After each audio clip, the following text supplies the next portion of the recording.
Ustaz kata yang pertama, jika seorang jahil tersalah kaedah wuduk ataupun mandi wajib dan dia sedang dalam proses belajar, adakah wajib diulang kembali solat-solatnya? Dan yang kedua, adakah dimaafkan jika seorang batuk agak lama semasa membaca surah Al-Fatihah di dalam sembahyangnya sehingga terputus muwalat?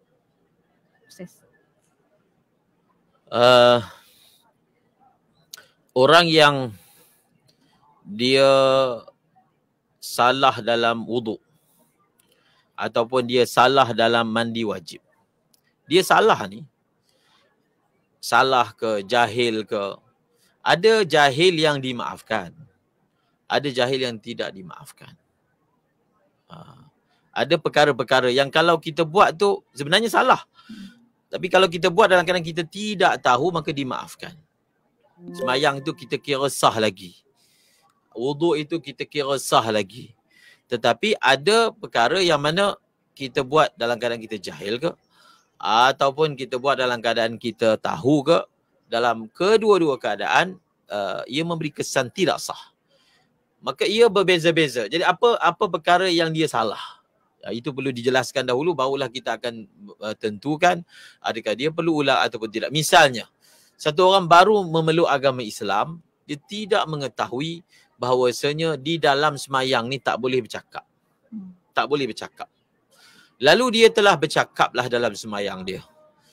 Setelah itu dia duduk dalam kursus-kursus solat, di Perkir misalnya, dia dengar ustaz mengajar yang dalam semayang ini tidak boleh bercakap.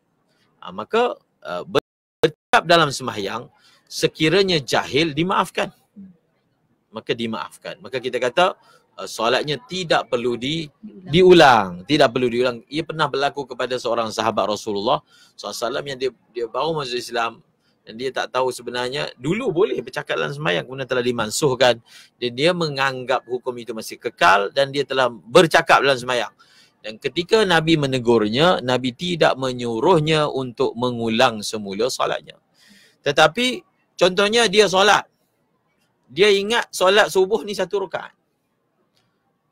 Dia buatlah 1 rakaat. Dia ingat solat Zuhur ni, dia baru masuk Islam ni, 3 rakaat ke ataupun seumpamanya. Kalau begini, setelah dia belajar, maka dia kena ulang balik. Oh, kenapa Ustaz? Kerana tidak ada solat subuh 1 rakaat. Oh, walaupun dia tak tahu ketika tu. Walaupun dia tidak tahu. Tapi kalau dia solat subuh 3 rakaat, dia tak perlu ulang. Sebab lebih dah. Sebab lebih. Dan kalau kita semayang lebih rakaat dalam keadaan jahil, maka semayang itu masih sah lagi. Sebab dalam 3 ada 2, tapi dalam 1 tidak ada 2. Maka solat subuh tu dia mesti 2. Jadi samalah juga kalau dia ambil wuduk, dia basuh muka, basuh kepala, basuh kaki, tak basuh tangan. Contoh. Maka dia telah cacat pada rukunnya, maka kita kira wuduk itu tidak sah. Bila wuduk itu tidak sah, maka bezanya dengan orang yang dah lama masuk Islam, orang ni tak berdosa lah. Kan? Dia tetap kena ulang. Dua-dua orang ni tetap kena ulang, tetapi bezanya yang ni dah lama masuk Islam, takkan dia jahil tentang perkara-perkara ni. Maka dia berdosa di atas kecuaiannya mempelajari ilmu. Adapun mu'alaf ini tidak berdosa, maka dia perlu mengulanginya. Kecualilah wuduk dia itu dia buat menurut mazhab Syafi'i tidak sah. Tetapi menurut mazhab yang lain yang muktabar sah, maka kita hukum sah. Kita hukum. Contohlah, dalam mazhab Hanafi, kita katalah orang ni dia mu'allaf mazhab Hanafi misalnya. Maksudnya dia tinggal di negeri yang macam tu. Dia mandi junub, dia tidak komoh-komoh. Tak masuk ke air dalam mulut. Tidak masuk ke air dalam hidung. Di dalam mazhab Al-Imam Abu Hanifah, berkumur-kumur dan beristinsyak, masuk air dalam hidung, adalah sebahagian daripada rukun mandi junub. Dia tak buat. Dia mandi junub seperti biasa yang macam kita lakukan. Maka setelah dia mempelajarinya, ternyata di dalam mazhab tempatan ia adalah tidak sah. Maka yang telah lepas itu kita hukum sah kerana mandi dia itu adalah sebahagian mazhab dan untuk dia sebagai orang baru, orang awam, maka yang lepas itu dimaafkan begitu. Tapi kalau sampai ia telah lakukan suatu keadaan yang tak ada siapa pun ulama kata sah, maka yang lepas-lepas itu perlu diqada. Supaya perkara ini tidak berlaku, maka orang Islam yang dah lama ni lah kena ambil tanggungjawab ajar dia, kan? Maka kuranglah masalah itu akan berlaku. Baik, soalan yang kedua tadi Ustaz tentang batuk yang berpanjangan sampai mengganggu juga solat Fatihah.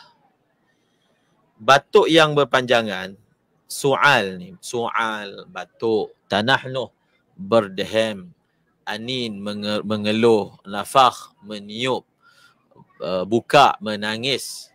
Perkara-perkara ini ada dua pendapat dalam mazhab Syafi'i. Adakah satu orang kalau dia menangis dalam sembahyang batal sembahyang dia? Kalau dia batuk, kalau dia berdehem, kalau dia bersin. Maknanya dia keluarkan suara-suara yang mana bukan bercakap lah. Dia bukan bercakap.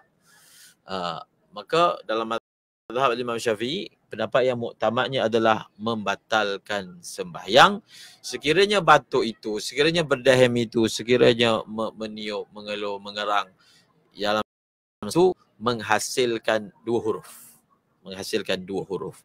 Kecuali lah orang itu telah terkena penyakit yang dia tak dapat elak.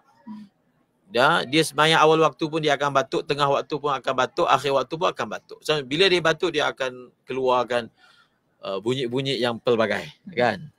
Bunyi hok ke hek ke. Maknanya itu dia menghasilkan suatu bentuk suara yang menghasilkan huruf, maka dimaafkan. Kalau ia adalah dia adalah penyakit bagi seseorang itu, dimaafkan. Dan persoalan yang ditanya adalah apabila dia membaca surah Al-Fatihah.